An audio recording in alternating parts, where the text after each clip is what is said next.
제가 정신건강의학과 의사가 되어서도 심리학 책을 이리저리 보다가 보니까 범죄심리학에서 아주 재미있고 저에게 아주 도움이 되는 구절을 한 구절 제가 발견했었습니다. 그것은 뭐냐? 수치심과 죄책감은 다르다는 것입니다. 범인들도 뭔가 나쁜 일을 하게 되면은 그 전에 악독한 죄를 지었더라도 얼굴을 가리고자 합니다. 수치심이 있기 때문입니다. 나를 드러내고 싶어 하지 않습니다. 그러나 그렇게 자기를 창피해하던 범인들은, 범죄자들은 조금 시간이 지나면 또다시 범죄를 저지릅니다. 왜냐하면 수치심이 지워지기 때문입니다. 그러나 죄책감은 수치심과 다르게 지워지지 않고 우리를 변화시킵니다. 그러면 먼저 죄책감에 대해서 설명드리기 전에 수치심에 대해서 한번 생각해 보겠습니다. 우리는 뭐에 대해서 수치심을 느낄까요? 실수하거나 잘못하면 수치심을 느낍니다. 저는 내가 잘하는 거에 대해서 수치심을 느낀 사람을 한 번도 본 적이 없습니다. 약점이 노출되면 수치심을 느낍니다.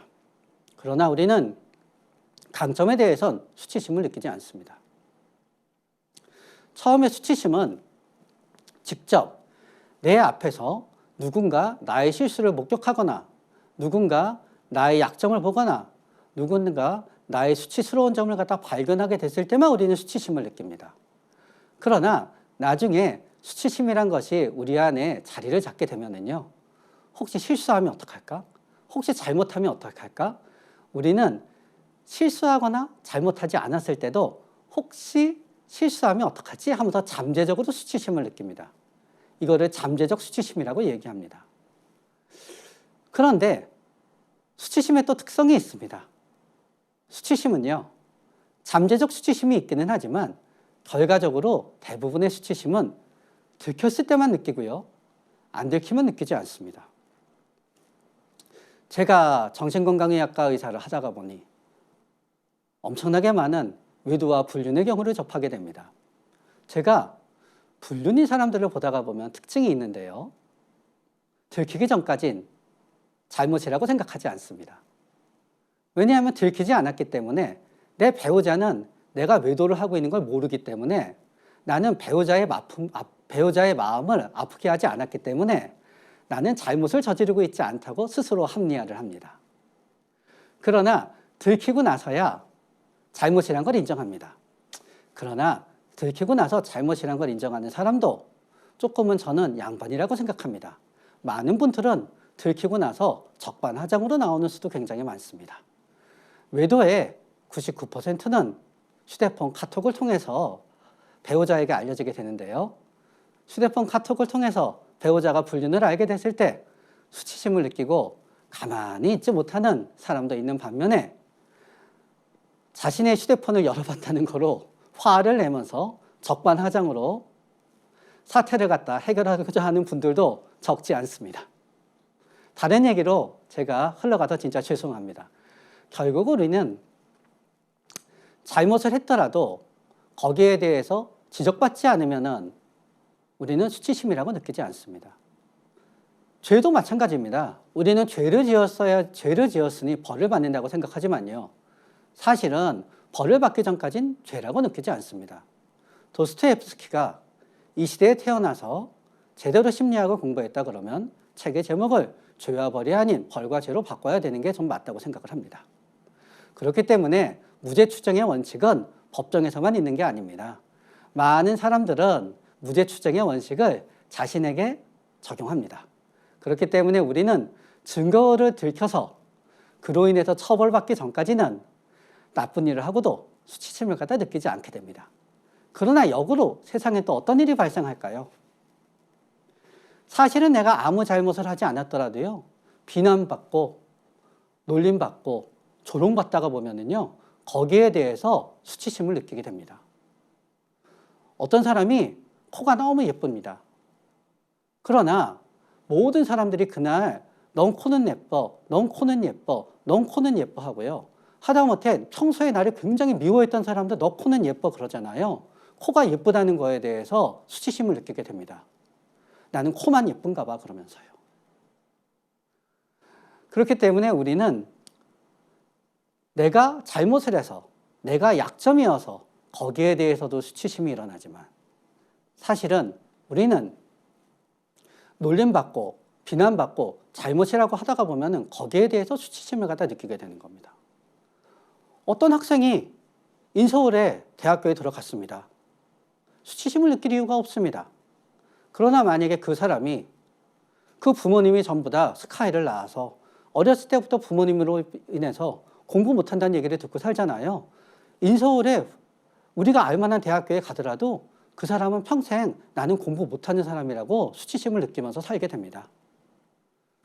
그렇기 때문에 우리는 누군가 나에 대해서 비난하고 거기에 대해서 수치심을 느끼게 되면은요, 그게 무능력으로 이어질 것 같으면은 일단은 우리가 그로 인해서 진짜 열등감이 아닌 느끼지 않아야 되는 것에 대해서 가짜 열등감을 느끼면은 그때에는 일단 달아나고 봐야 되는 거 역시 사실입니다.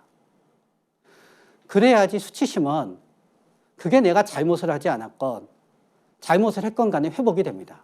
그러나 내가 잘못하지 않았는데 느껴서 안 되는 수치심을 느끼는 거에 대해서 회복되는 건 아주 즐거운 일입니다. 그러나 내가 느껴야만 되는 수치심에서 회복이 되는 것은 결국 어떤 결과가 있게 되느냐? 나를 변화하지 못하게 만듭니다. 그래서 나는 똑같은 잘못을 저질러서 똑같은 수치심을 느끼게 됩니다. 그런데 죄책감은 과연 무엇이냐? 수치심은 나 자신에게 느끼는 감정입니다. 그래서 수치심이 일어나면은 우리는 내가 나쁜 짓을 한 현장에서 일단 달아나고 싶습니다. 나를 비난하는 사람들한테 달아나고자 합니다. 죄책감은 피해자에게 느끼는 감정입니다. 그렇기 때문에 내가 누군가에게 잘못을 했는데 바로 이 자리에서 내가 피해자에게 죄책감을 느끼잖아요. 나는 사과를 하지, 나는 달아나지 않습니다.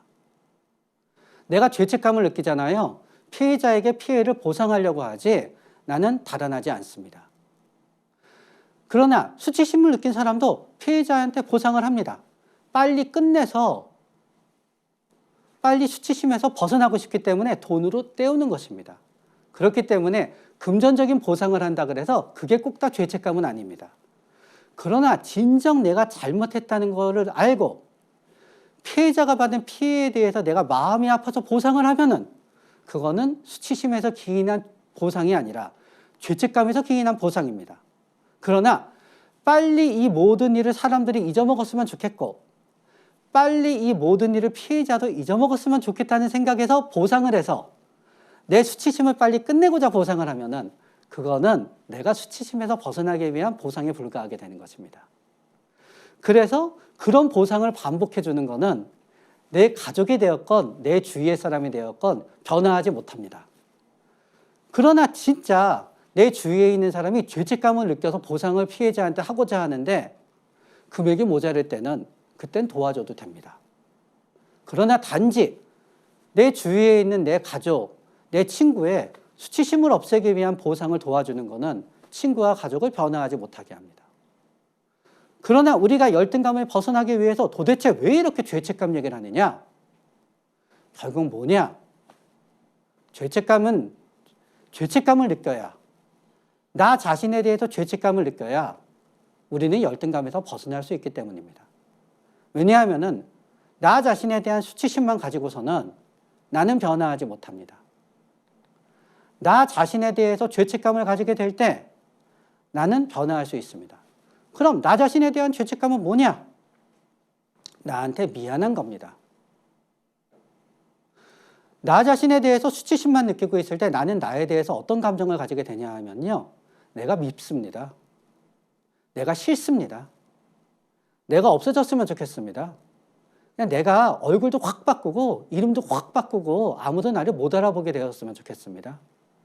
그래서 밖에 나가서 얘기합니다. 딴 사람이 되어버리겠어. 그러나 나는 여전히 나입니다. 그러나 죄책감을 느끼고 있는 사람은요. 나 자신을 미워하지 않습니다. 나 자신을 버리지 않습니다. 나 자신에 대해서 책임집니다. 그렇기 때문에 나 자신을 진정 조금씩 진실되고 현실되게 바꿔야 됩니다.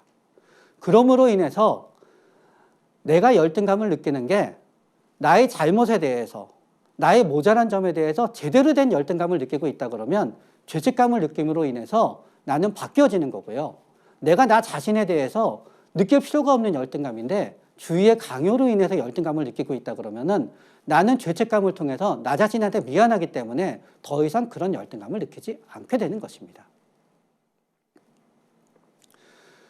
그러지 않는 한 우리는 나 자신을 창피하게 여기게 되고요.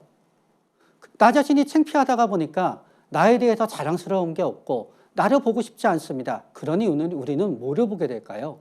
남만 보게 됩니다. 그러다 보니 남이랑 나를 비교하게 됩니다. 그렇기 때문에 나를 더 미워하게 되는 것입니다.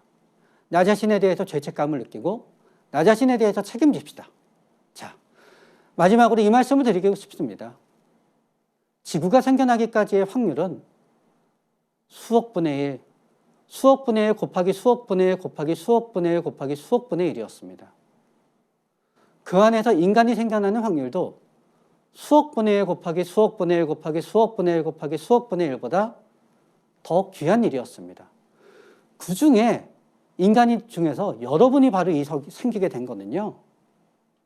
거기에다가 또 수백만 분의 1의 수백만 분의 1의 확률을 가진 것입니다.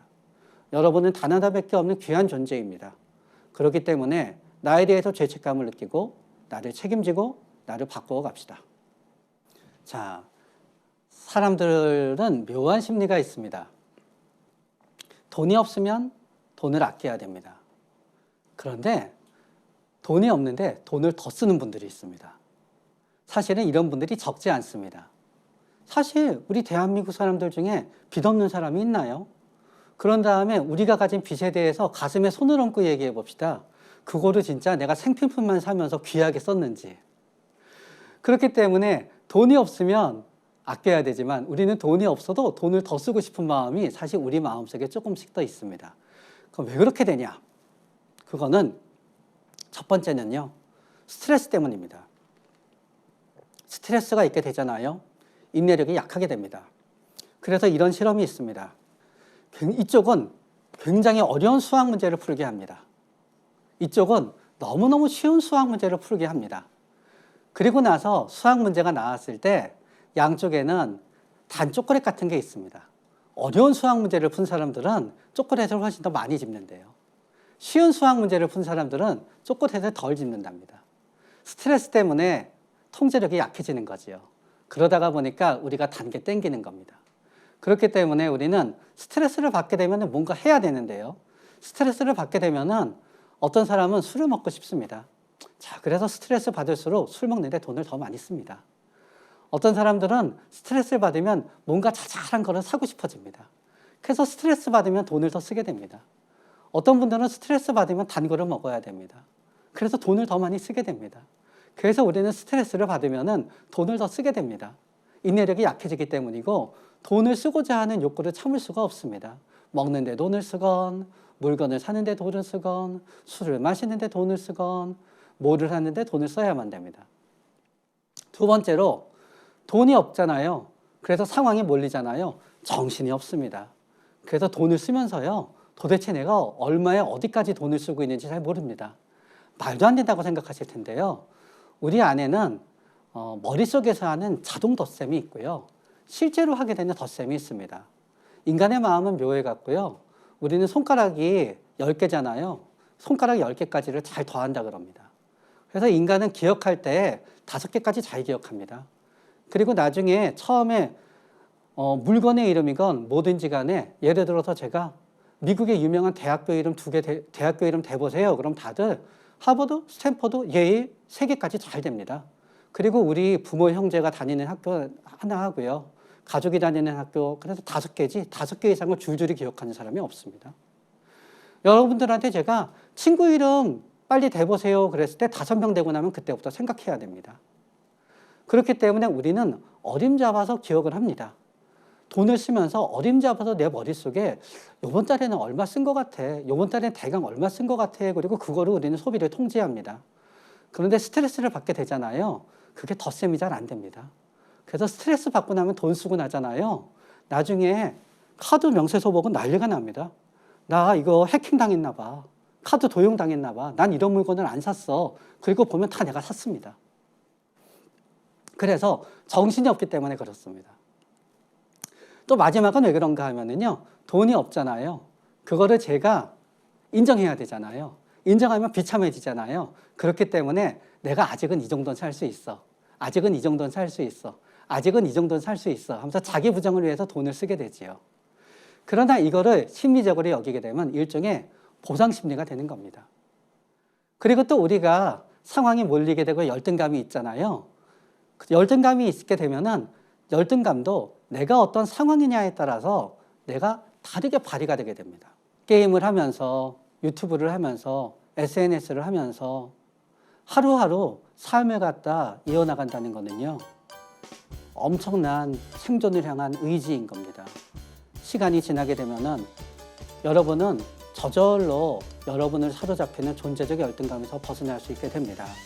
그리고요, 여러분, 똑같은 부모 밑에서 태어나 똑같은 집에서 자랐으며 똑같은 학교를 나왔으며 똑같은 성격이며 똑같은 외모인 그 어떤 사람도 여러분보다 잘할 수 있는 사람이 없습니다. 이 강의를 하는 최명기도 여러분보다 여러분 상황에서 더 잘할 수 없습니다. 여러분이 지금 제일 잘하는 사람입니다.